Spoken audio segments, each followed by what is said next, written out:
Champion Wilma Rudolph has family right here in Louisville. WHS 11's Shirlene Shanklin is talking with her neighbors who know her as just Aunt Wilma. She was an Olympic champion, civil rights activist, coach, educator, and mom of four. Born Wilma Glodine Rudolph, a premature baby, having pneumonia, scarlet fever, and polio. At 5, she wore a leg brace and could hardly walk, but was later named the fastest woman in the world.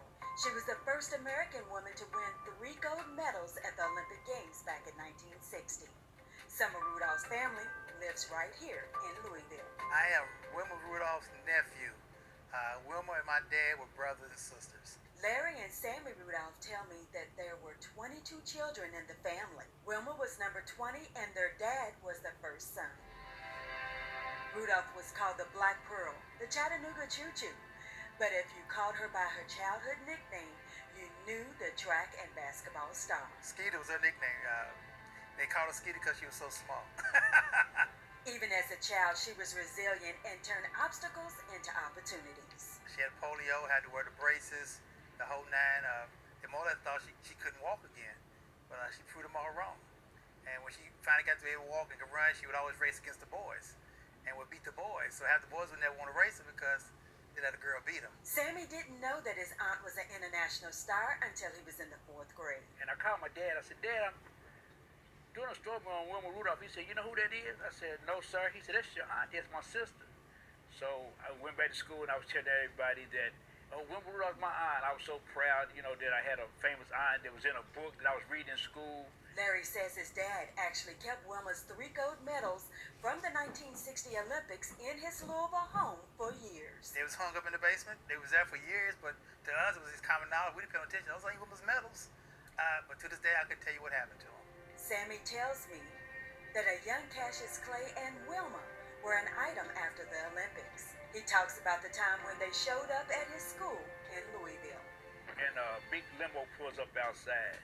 And Wilma Rudolph and Muhammad Ali, at the time it was Cassius Clay, they came to my school to watch me play ball.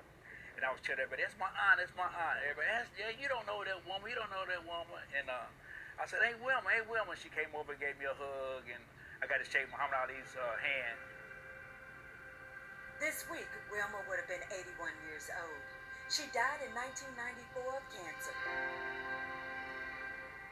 The state recognizes it as Wilma Rudolph Day. I asked how significant is her legacy. For a poor black woman, black girl to come up and reach the status that she did, and it means a whole lot to that town because she put that town on the map. Clarksdale, Tennessee is known because of Wilma Rudolph. Not only was she won 3 gold medals in 1 game, did you realize she was the fastest woman in the world in the 60s?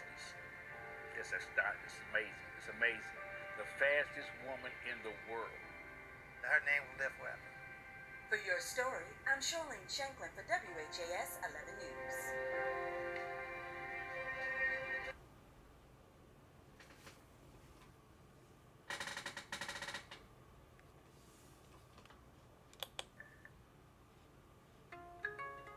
Welcome to Express Car Buying.